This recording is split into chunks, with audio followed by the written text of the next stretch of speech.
자, 오늘 6주차 강의 한번 들어가 보겠습니다. 자, 오늘은 조금 어려운 거 합니다. 우리 수험생들이 싫어하는 대표적인 내용입니다. 우리 저번 주에 금융했을 때 첫 번째 대출과 관련해서 뭐 했습니까? 대출 금리 했습니까? 대출 금액 했습니까? 대출 금액이겠죠. 대출 금액. 자, LTV 했고, DTI 했고, DSR 이렇게 했죠.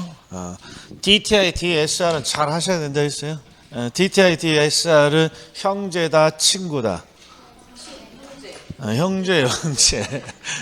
뭐의 DC?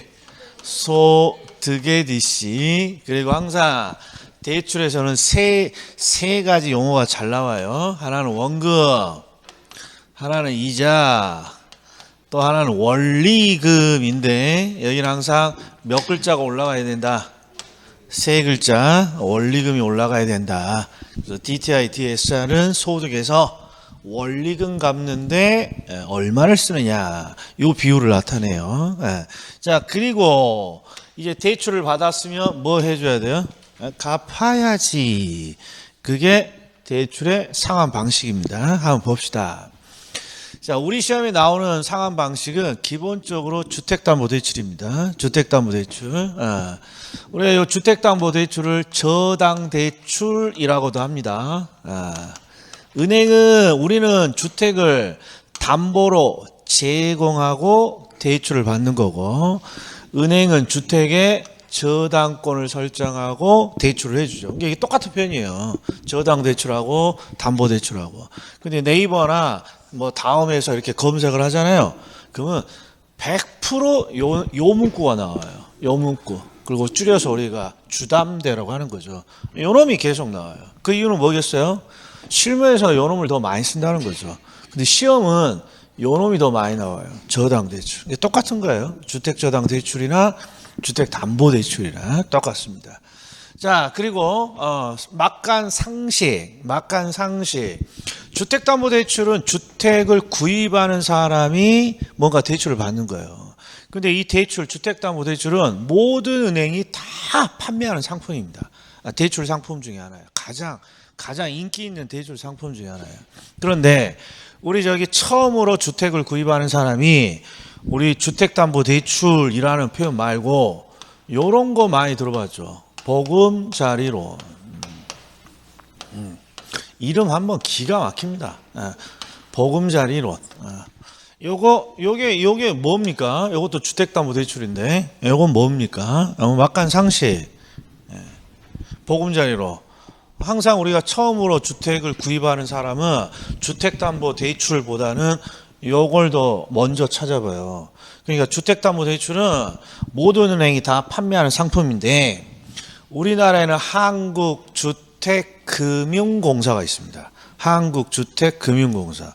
이거는 잘 나오는 애입니다. 한국주택금융공사. 한국주택금융공사도 주택담보대출을 해요. 팔아요. 근데 한국주택금융공사가 판매하는 주택담보대출의 상품 이름이에요. 이거. 상품, 이게 명입니다. 이게. 그래서 한국주택금융공사가 다른 대출보다는 더 유리한 조건을 해줘요. 일반 은행보다는. 그러니까 대부분 첫 번째로 우리가 주택담보대출을 받으려면 가장 먼저 뭐부터 확인해봐요? 요거부터 확인해보죠. 보금자리로. 그 보금자리로 검색하면 한국주택금융공사 이렇게 바로 연결될 거예요. 그래서 이 보금자리론 기억해 주시고. 자, 그 다음에 기본적으로 고정금리입니다. 왜요? 얘는 계산 문제도 잘 나오거든요. 그래서 고정금리 해야지 변동금리 하면 계산 문제 못 풉니다. 자, 그 다음에 자, 원금을 분할해서 상환하는 방식이 하나 있고 원금을 만기에 일시 상환하는 이런 두 가지 특징이 있어요. 근데 이제 질문을 하나 받아보세요. 우리가 은행에 대출을 받으면 기본적으로 은행에 원금하고 이자를 같이 내는 게 원칙이죠. 이걸 우리가 원리금이라고 하는 거죠. 원금과 이자를 합쳐서 같이 내는 게 원칙이에요. 그런데 차입자가 이렇게 말해요. 야, 난 너무 힘들어. 대출 받았더니 우리가 대부분 주택담보대출 받아서 집을 사게 되면 여윳돈 있습니까? 5만 차까지 다 끌어다 주택 삽니까? 대출만 갖고 우리가 집을 못 살지 않습니까? 그러니까 내 돈도 다 끌어다 쓴단 말이에요. 그래서 은행한테 난 너무 힘들다. 그러니까 야, 이자를 나중에 좀 낼 테니까 이자를 좀 유예시켜주면 안 되겠니? 이렇게 요청하면 은행이 뭐라 할 것 같습니까? 이건 정답 없습니다. 그냥 아무거나 말해보세요. 난 너무 힘들어. 이자를 조금 나 나중에 좀 몰아서 내면 안 되겠니?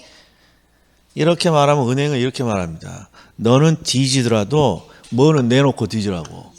이자는 내고 죽으세요. 이렇게 말해요. 이자를 유예하는 경우는 한 번이 없습니다. 그런 상품은 없어요.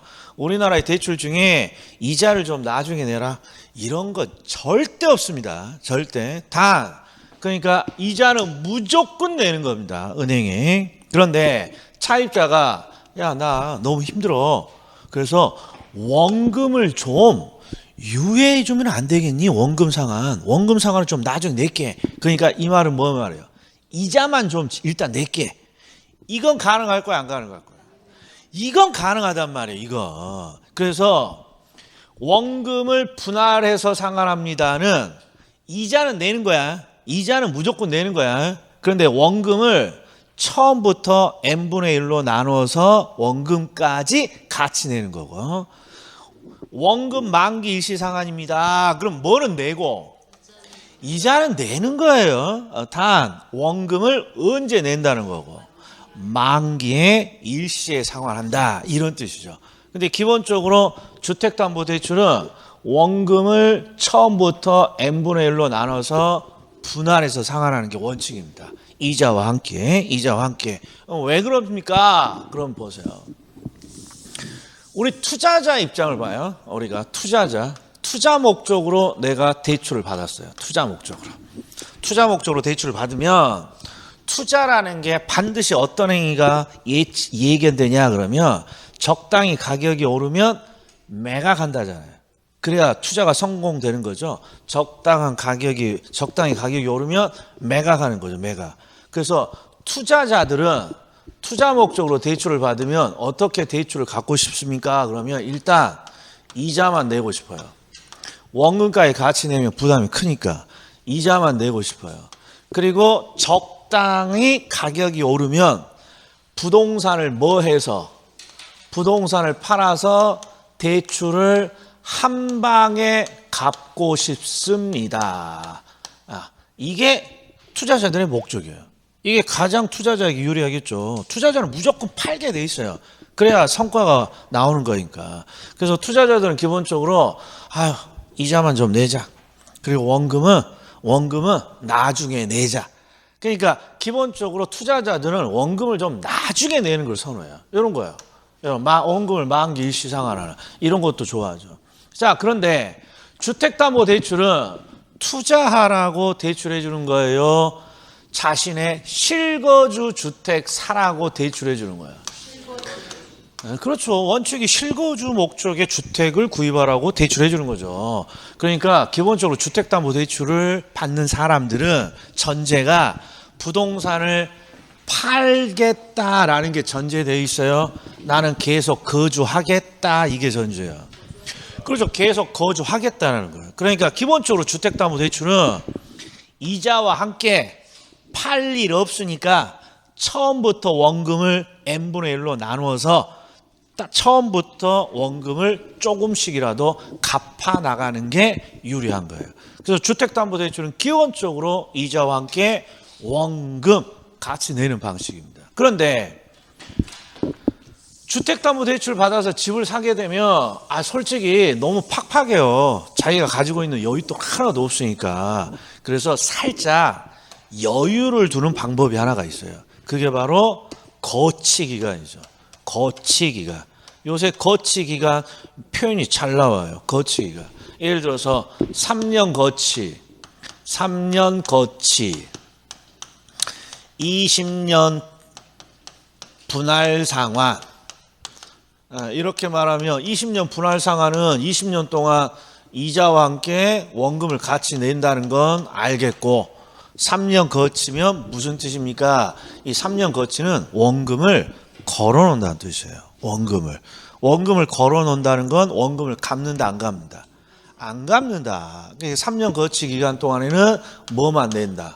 그렇죠. 이자만 낸다라는 거죠. 그러니까 기본적으로 주택담보대출은요, 이자와 함께 처음부터 뭘 상환한다? 원금을 조금이라도 상환하는 거예요. 이게 실거주자에게는 유리한 거죠. 어차피 팔 일 없으니까. 다만 힘이 들까봐 실무적으로 어떤 기간을 두기도 한다. 거치 기간이라는 걸 두기도 합니다. 그리고 거치 기간 중에는 뭐만 낸다. 원금을 상환하지 않고 이자만 냅니다. 이런 상식적인 것들이 지문에 하나씩 꼭 포함되어 있다, 이런 거예요. 네. 자, 그리고 이제 봅시다. 우리 시험에 나오는 대출 방법은 세 가지예요. 원리금 균등, 원금 균등, 체증시. 그런데 요놈이 항상 젊은 사람들이 요거에 대해 질문을 줘요. 여기는 원금, 리자니까 원금과 이자를 같이 상환하는 게 보여. 근데 여기는 뭐만 균등이라고 돼 있어요. 그렇죠. 원금을 균등하게 상환한다라고 돼 있으니까 마치 뭐만 내는 것 같아. 원금만 내는지 안다고. 이런 경우는 있다, 없다? 절대 없단 말이에요. 절대. 항상 이자와 함께 원금을 동시에 내는 건데, 원리금 균등은 원금과 이자를 또이또이하게 뭔가 갚는다는 뜻이고, 원금 상환은 원금만 또이또이하게 상환한다는 뜻이에요. 그리고 체증식은 원금과 이자를 체증이니까 점점 증가시킨다는 거예요. 초반에 적게 하고 후반에 이렇게 점점 증가시키겠습니다. 이런 뜻이에요. 자, 이게 기본 내용이에요. 기본 기초 내용이에요. 자, 그런데 시험에는 대부분 뭘 많이 냅니까? 요 두 놈을 많이 낼 것 같잖아요. 뭐 하나 딱 빠져 있으니까. 리자 빠져 있으니까. 그래서 시험은 원리금 균등하고 원금 균등, 이 두 가지가 압도적이에요. 압도적. 자, 그럼 이제 해볼게요. 봐요.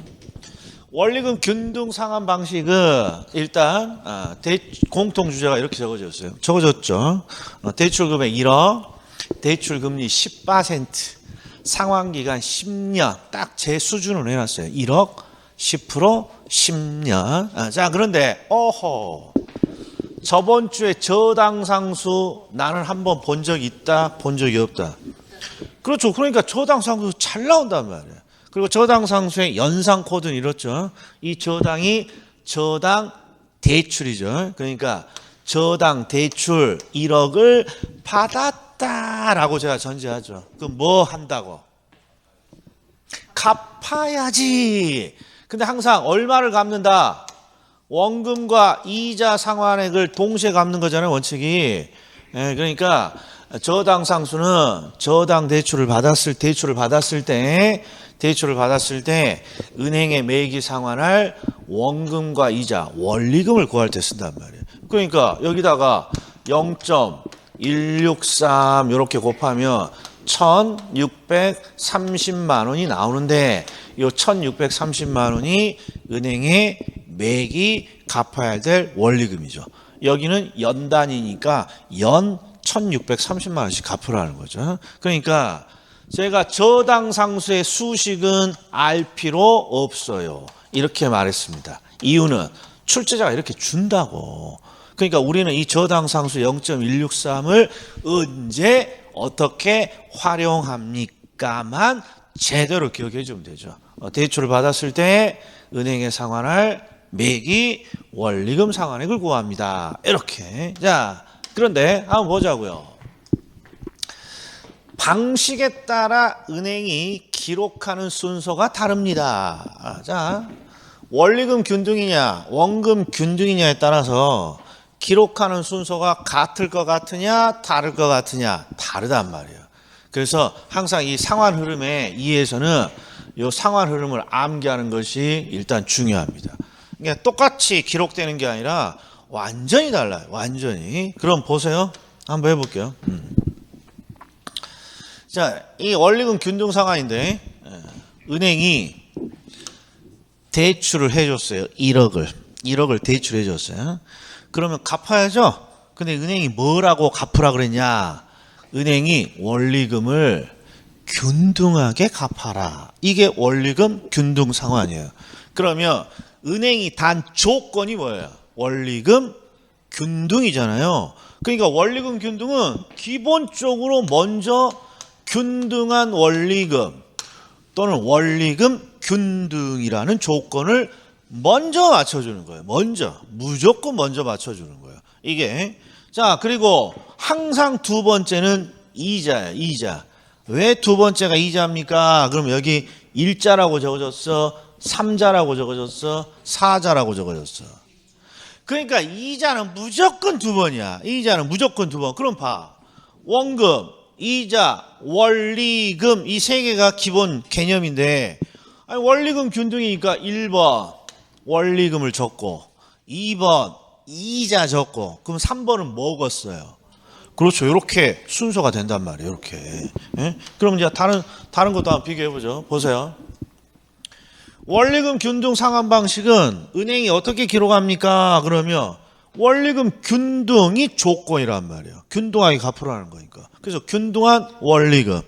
항상 두 번째는 이자, 세 번째는 원금 이런 거예요. 그러면 1억을 대출해 주면서 원금을 균등하게 갚아라. 그러면 뭐부터 맞춰줘야 될 것 같아요? 원금 균등이 조건이니까. 갚을 때 조건이니까. 자연스럽게 균등한 원금을 먼저 결정해 줘야 된단 말이에요. 이게 조건이니까. 원금 균등 상환이라는 조건이니까. 그리고 두 번째는 뭐고? 이자고. 그럼 세 번째는 원리금이고. 근데 가만히 놓고 봐. 이게 두 개를 가만히 놓고 봐. 이자 두 번째는 항상 이자 똑같아. 근데 원리금 원금과 이자가 여기 있고 여기 원금은 여기 있잖아요. 그러니까 원리금 균등과 원금은 순서 자체가 완전히 뒤바뀌어 있다라는 거예요. 이걸 이해하셔야 된다. 즉 좋은 말 할 때 뭐 해야 된다?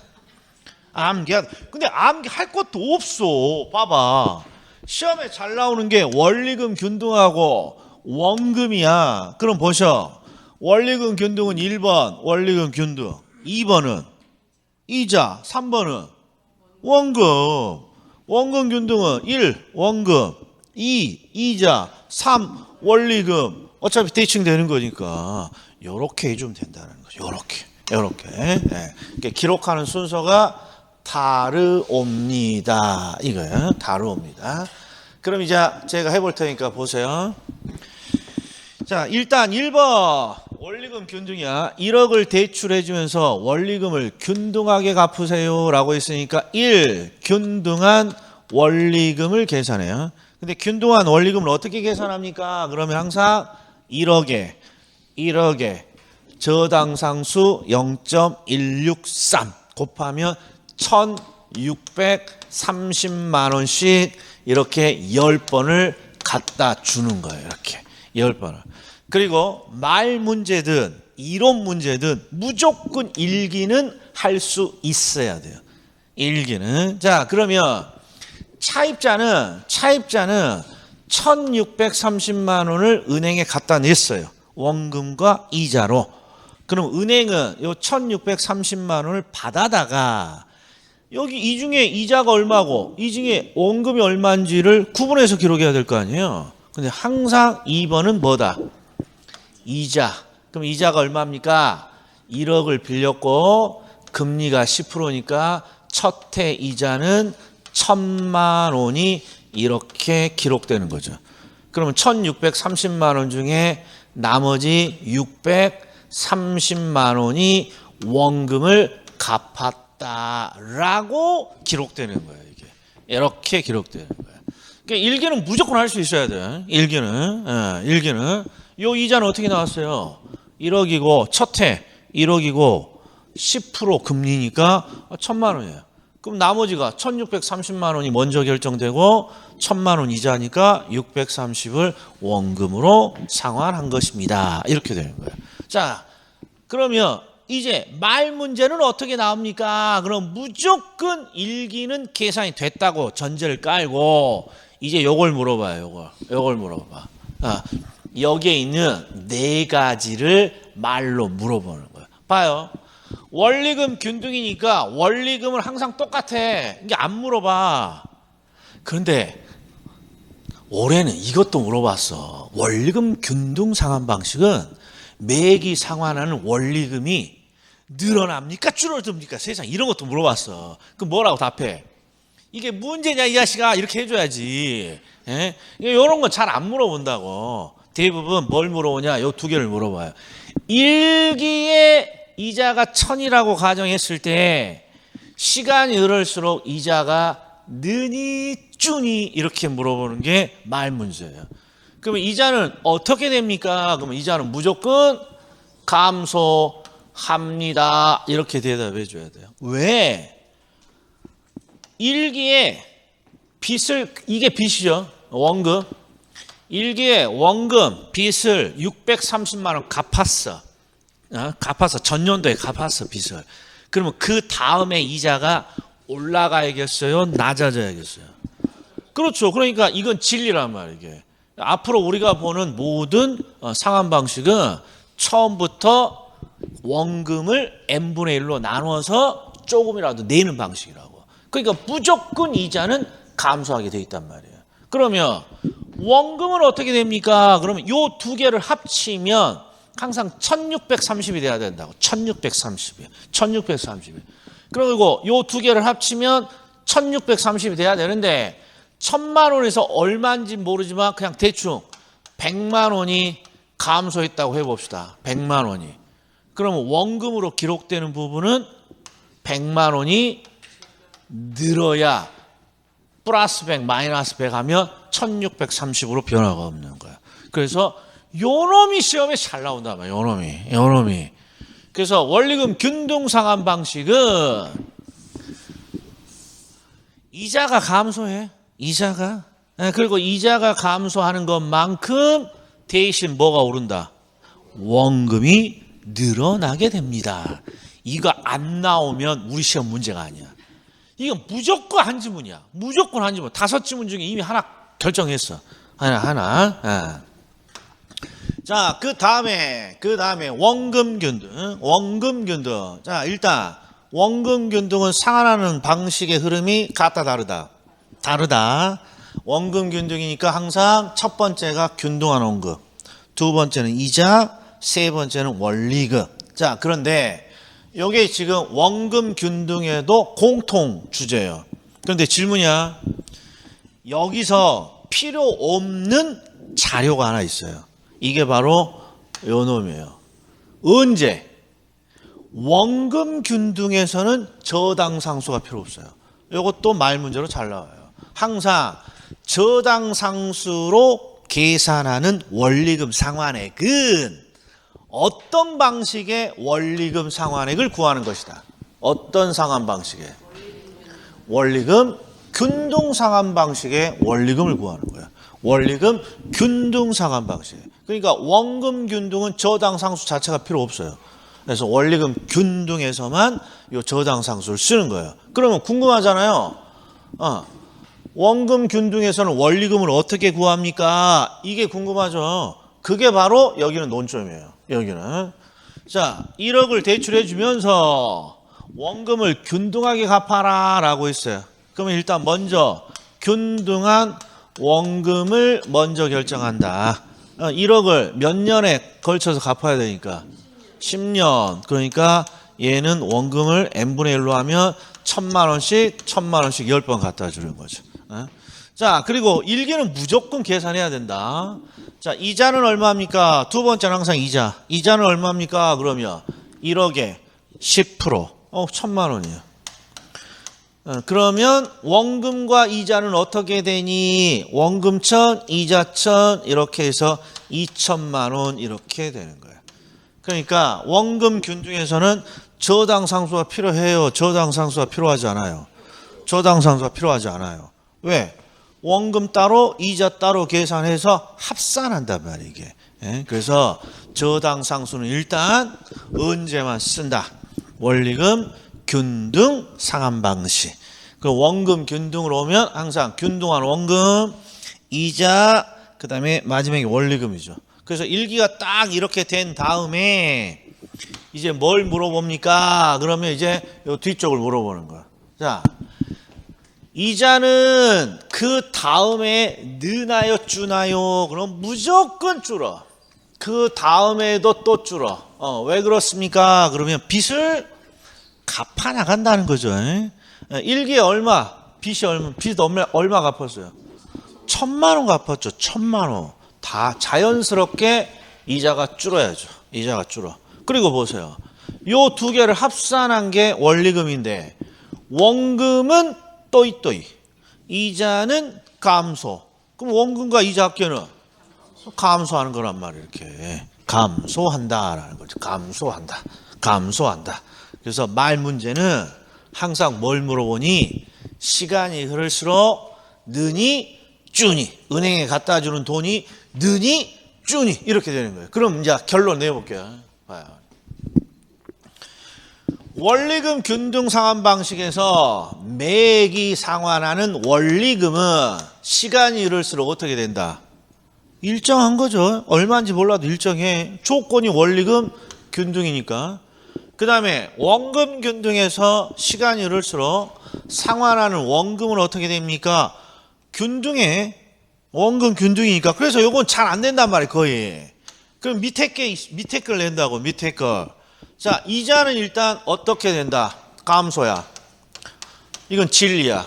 이자는 감소야. 감소. 그런데 원리금 균등에서는 어떤 게? 이자가 감소하는 것만큼 원금이 늘어납니다. 이렇게 되는 거예요. 이 둘을 합치면 또이또이가 돼야 되니까. 그리고 여기는 원금 또이또이 이자 감소니까 결국 원금과 이자 원리금은 어떻게 감소합니다. 시간이 흐를수록. 이거 시험 내는 거 이거. 이거 그러면 딱 하나만 느네. 딱 하나만 원리금 균등 상환 방식의 원금만 느네. 근데 더 암기 쉬운 방법은 이자라는 건 우리가 상식적으로 이자가 매년 시간이 흐를수록 줄어듭니다는 상식적으로 납득이 가죠. 뭐 수치 이런 거 증명 안 해도 빚을 조금씩이라도 처음부터 갚아 나가니까. 그래서 이자가 들어가 있는 애가 있으면 다 감소한다고 하면 돼. 이자는 감소하니까. 예를 들어봐요. 원리금 균등의 이자가 어떻게? 이자 감소. 원금 균등의 이자 어떻게 돼? 감소. 원금 균등의 원리금 어떻게 돼요? 이자가 있네. 감소. 원리금 균등의 원금 이자 없네. 증가. 그러니까 이자가 들어가 있으면 다 감소야. 이자가 들어가 있으면 감소. 그럼 암기할 거 끝났어. 암기할 거 더 있어.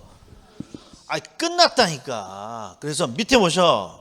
맨 밑에 암기하자 뭐라고 되어 있어요? 두 개 있죠? 맨 밑에 원리금 균등, 원금 균등. 자, 원리금 균등이야. 매기 이자가 감소하는 것만큼 땡땡은 땡땡한다가 뭐예요? 원금은 원금이니까 증가한다야. 원금은 증가한다. 자, 원금 균등은 매기 세 글자니까 원리금 이렇게 되겠죠. 원리금. 그리고 여기는 이자가 들어가 있잖아요. 그러니까 감소한다야. 감소한다. 감소한다. 근데 하나만 더 기억하시면 앞에 일정하게, 이게 대단히 또 계산에서는 중요해요. 그냥 감소해버려, 일정하게 감소해버려. 그렇죠. 일정하게 감소합니다. 일정하게 감소합니다. 한번 볼까요? 일정하게. 네, 자,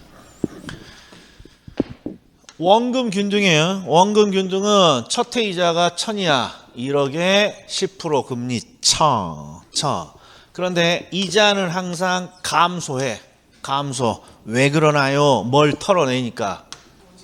그렇죠. 원금, 빚을 작년에 전년도에 1,000만 원 갚았으니까. 그럼 보세요. 이 1,000만 원을 갚았다라는 것은 1,000만 원에 해당하는 이자는 줄 필요 없다는 거 아니에요. 그러니까 10% 이자니까 1,000만 원의 10% 이자 100만 원의 이자는 그 다음 연도에 줄 필요 없다는 거예요. 그래서 얼마가 감소하니? 그러면 정확히 100만 원이 감소해요. 100만 원. 그런데 그 다음이야. 그 다음에도 감소하겠죠. 그런데 또 작년에 전년도에 얼마 또 갚았어? 1,000만 원 털어냈으니까 1,000만 원에 10% 이자 또 얼마가 감소야? 100만 원이에요. 100만 원. 그러니까 얘는 일정하게 감소해. 원금 균등. 왜? 원금을 일정하게 털어내니까. 그리고 또 봐요. 원금 1,000, 이자는 100만 원 감소. 그럼 결국 원리금은 얼마? 100만 원. 그 다음에도 100만 원. 일정하게 감소하는 특징이 있어요. 일정하게. 그래서 이자가 나오면 감소야. 근데 원금 균등이 나오면 원금을 또이또이하게 갚으니까 어떻게? 일정하게 감소한다. 이런 특징이 있다. 이런 거예요. 그러면 이제 체증식 봅시다. 체증식은 은행에 자주 가는 사람도 체증식은 거의 몰라요. 왜 모릅니까? 은행 대출 상담 직원이 저 같은 경우에는 이런 거 소개도 안 해. 항상 은행에 딱 가면요. 둘 중에 하나를 선택하라고요. 원리금 균등 또는 원금 균등. 체증식은 그 안에 없어. 그러니까 왜 그렇습니까? 이걸 잘 알아야 돼요. 이거 언급은 자주 되는 거예요. 봐요. 체증식 상환 방식은 원금과 이자의 합계가 점점 증가하도록 상환하는 방식입니다. 원금과 이자가 점점 증가한다. 이게 체증이에요. 체증. 그런데 이걸 한번 볼게요. 지금 여기 신입 직장인이 있습니다. 신입 직장인. 그리고 이제 막 직장에 들어갔어. 그리고 이제 막 직장에 들어갔는데 선배들이 야 무조건 부동산 사야지. 그래서 오피스텔을 대출 받아서 샀어요. 1억 원, 1억 대출 받았어. 그리고 여기에 있는 금액이 원리금 균등 상환 방식으로 했을 때 1년 첫 해 갖다 줘야 될 돈이에요. 1,630만 원. 원금 630, 이자 1,000. 그럼 봐요. 이제 막 들어간 신입이어서 연봉이 3,000이야. 이게 소득이야. 소득에서 원리금 갚는데 50%가 넘어요? 안 돼요? 50% 넘죠? 그러니까 DTI가 50을 넘는 거죠. 소득에서 원리금 갚는데. 소득에서 원리금 갚는데 절반이 넘으면 이런 사람들을 우리는 하우스포라고 하잖아요. 못 살아. 연봉 3,000인데 절반 이상이 은행에 대출로 빠지면 나머지 돈 갖고 살으라는 건데 어떻게 살아요? 그러니까 젊은 직장인이 웜에 좋다 이런 거 같아. 웜에 이럴 줄 몰랐다 이런 거 같아. 이럴 줄 몰랐다 이런 거야 이게. 이럴 줄. 그러면 이 젊은 신입 직장인은 은행에 가서 야 나 이럴 줄 몰랐다 하고 대출을 없던 걸로 하자 이렇게 요청을 한다고. 해야 된다고. 그런데 은행이 얘가 요청 그만 없던 걸로 하자 그러면 뭐라 그러냐 그러면 가만히 생각해 봤더니 야 네가 지금 연봉이 3,000만 원인 이유는 이제 막 직장에 들어가서 그렇잖아. 그래서 2, 3년만 더 근무하면 야 연봉이 한 1,000만 원 정도는 금방 오르잖아. 이렇게 생각하는 거야. 그래서 야 이거 없던 걸로 하지 말고 내가 첫 해는 1,630만 원이니까 야 800만 원만 내. 이렇게 깎아주는 거야. 대신 점점 시간이 흐를수록 점점 매년 5%씩 증가시키자. 이게 체증식이에요. 5%씩. 그래서 첫 해는 800만 원. 그 다음에는 5% 늘리면 800, 5판에 40이니까 840만 원. 그 다음에는 또 840에 5% 늘려서 이렇게 점점 늘리는 방식이에요. 이걸 우리가 체증식 상환 방식이라는 거예요. 체증식 상환 방식. 그리고 이 체증식 상환 방식은 어떤 특징이 있습니까? 이렇게 돼 있어요. 미래에 더 많이 낸단 말이에요. 그래서 체증식 상환 방식은 미래 소득이 뭐 할 것으로? 증가할 것으로 기대되는 젊은 계층에게 대부분 소개하는 방식이에요. 그래서 대부분 우리나라에서 주택을 언제 구입합니까? 그러면 40대 중반 이후에요. 그래서 40대 중반 이후에 대출 받으러 가잖아요. 그러면 은행 상담 직원이 원리금 균등도 있고 원금 균등도 있고 체증식도 있는데요.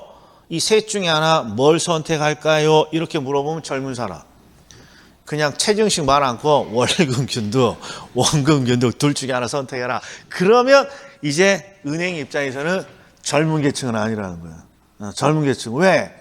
주택담보대출이 장기 대출이에요? 단기 대출이에요? 장기 대출이에요. 기본 10년 이상. 근데 보통 실무적으로는 20년 넘게 대부분 20년, 25년 이렇게 상환하기로 하고 받는단 말이에요. 그러니까 45세에 대출 받았더라도 20년 만기하면 몇 살까지 갚아야 돼? 65살까지 갚아야 된단 말이에요. 그러니까 기본적으로 이런 거 소개를 안 한단 말이에요. 소개를. 예. 자, 이게 이 세 가지가 기본적으로 논점이에요. 원리금 균등, 원금 균등, 체증식. 자, 그러면 이제 뭘 좀 해야 되냐? 상환 방식의 비교예요. 상환 방식의 비교. 자, 친구가 내가 중개사 사무실 운영해. 그러면 대출을 잘 할 것 같잖아요. 대출 뭐 소개도 많이 시켜줄 것 같고. 그래서 친구가 전화를 해요. 야, 나 이번에 대출 좀 받으려는데 은행에 갔더니 말이야. 원리금 균등하고 원금 균등 둘 중에 하나 선택하라고 나한테 한다. 야, 뭐 어떻게 선택해야 되냐? 친구가 나한테 물어봐. 그럼 뭐라 대답할 거야? 야, 그냥 알아서 해달라 그래. 이러면 전문가야 비전문가야? 그렇죠. 뭔가 차이를 알려줘야 된다고. 차이를. 그래서 이 세 가지 방식의 차이가 또 지문 한두 개 나온단 말이에요. 그러면 이 세 가지 방식 중에 기준이 있어요. 기준. 이게 원리금 균등이에요.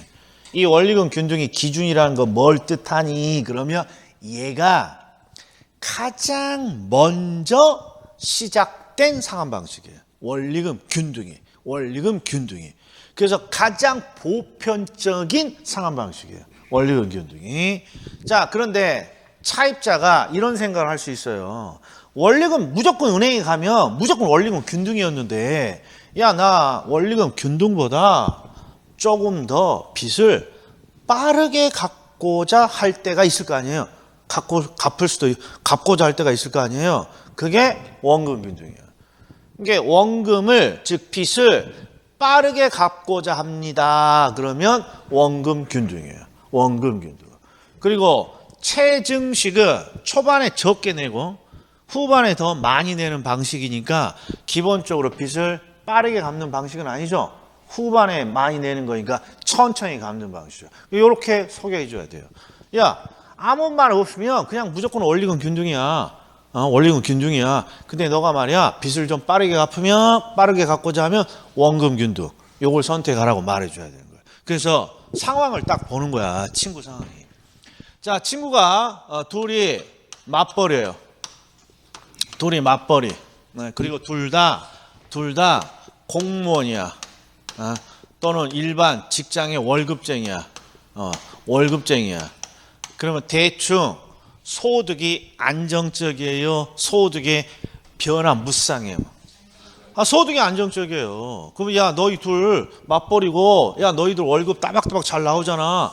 그러면 야, 이왕이면 허리띠 졸라매서 빚을 빠르게 갚어. 대신 빚을 빠르게 갚으면 야, 힘은 좀 들겠지. 그러나 뭐는 줄일 수 있다. 그렇죠. 이자는 한 푼이라도 전략할 수 있는 것이죠. 그러니까 이럴 경우에는 원금 균등을 이렇게 추천해 주는 거예요. 자, 그런데 친구가 자영업을 해. 자영업. 그리고 요새 경기도 안 좋아. 그러면 지금 우연찮게 주택담보대출 받아서 빚을 샀는데 주택을 샀는데 지금 자영업이라 소득이 안 좋아. 그럼 어떻게 해요? 야, 좀 빚 좀 천천히 갚어. 뭐 급하다고 그렇게 무리할 필요 있어. 천천히 갚습니다. 최증식 이런 걸 한번 알아보라 그래야죠. 대신 빚을 천천히 갚으니까 뭐는 더 내놔야 돼. 그렇지. 이자는 더 내놔야 된다는 거죠. 자, 그러니까 4번에 보면 상환 방식의 특징이 있죠.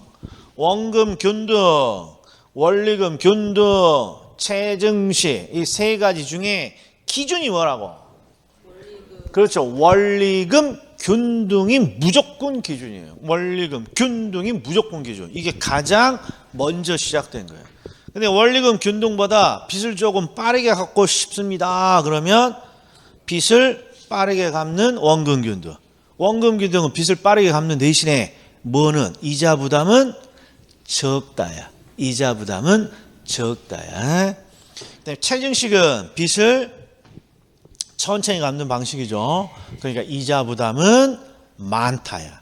많다. 자, 그러면 요거 한번 해보죠. 자, 요거 때문에 우리 중개사 공부하시는 분들이 싫어한단 말이에요. 왜 그러냐? 그럼 봐봐. 이거 2번 봐봐. 2번.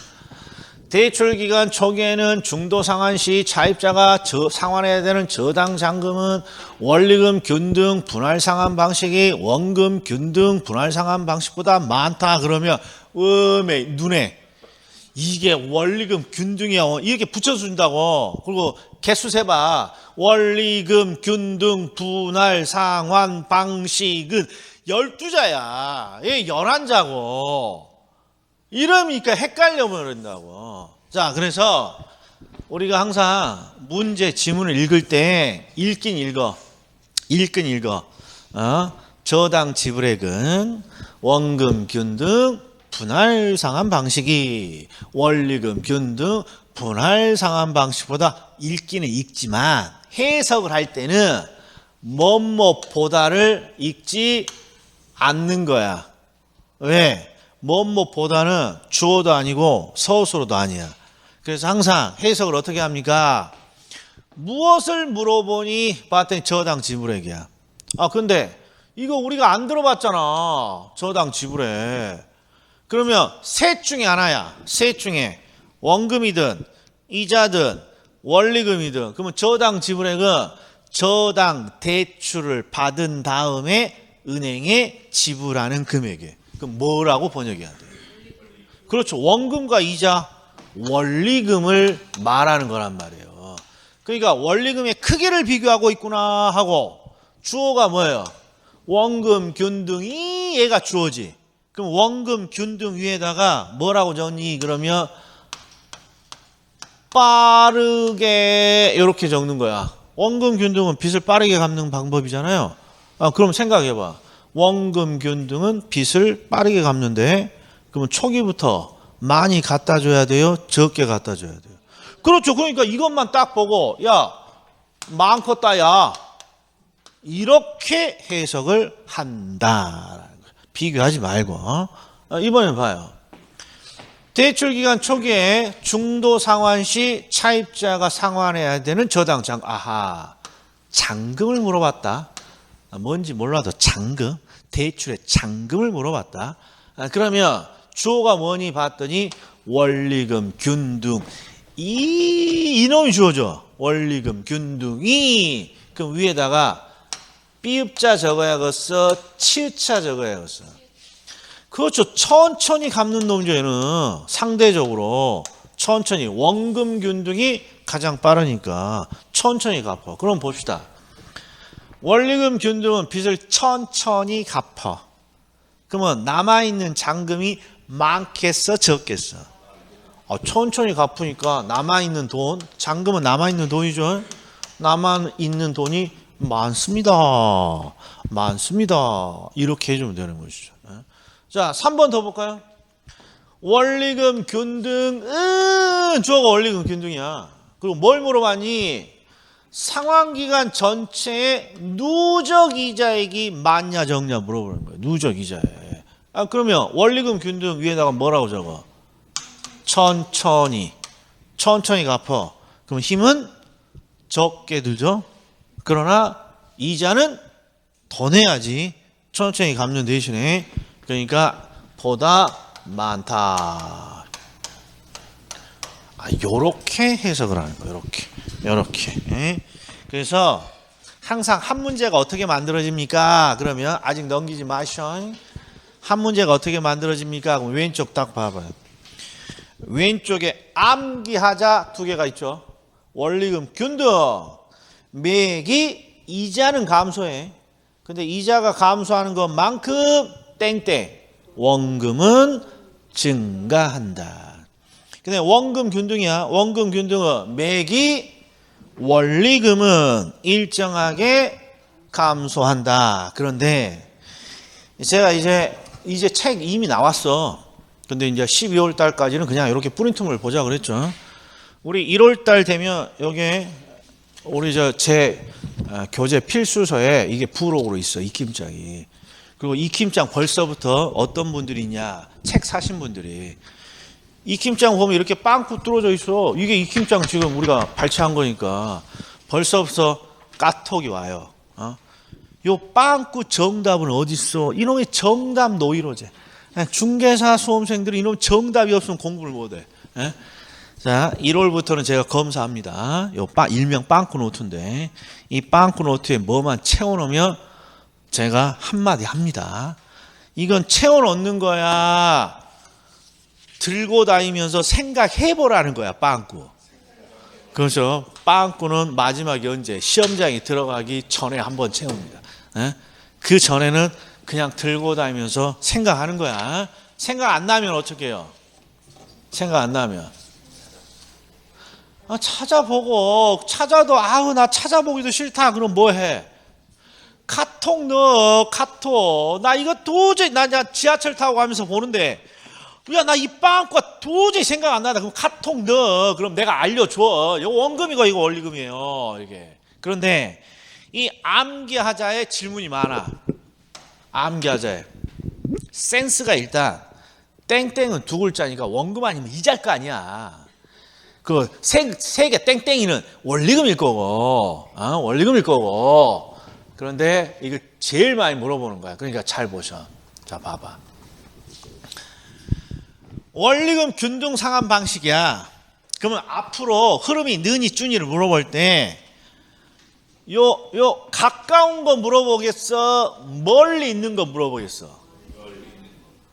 이놈을 왜 물어봐? 가까운 걸. 제일 마지막에 있는 게 어려운 거잖아. 요걸 물어보겠지. 예? 그리고 원금 균등이 나오면 제일 멀리 있는 거 뭘 내겠어요?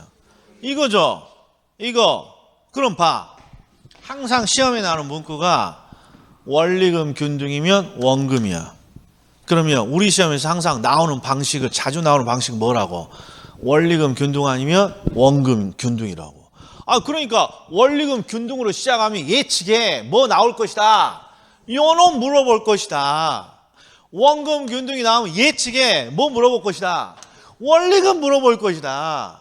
그러니까 봐. 암기하자 1번. 원리금 균등 나왔어. 그럼 뭐 물어본다고? 원금 물어보겠지. 그 다음에 2번 원금 균등 나오면 뭐 물어봐? 매기 원리금 물어보겠지. 그러니까 암기할 것도 없단 게. 원리금 균등 나오면 원금 물어봐. 원금이 어떻게 되니? 는다고 그래.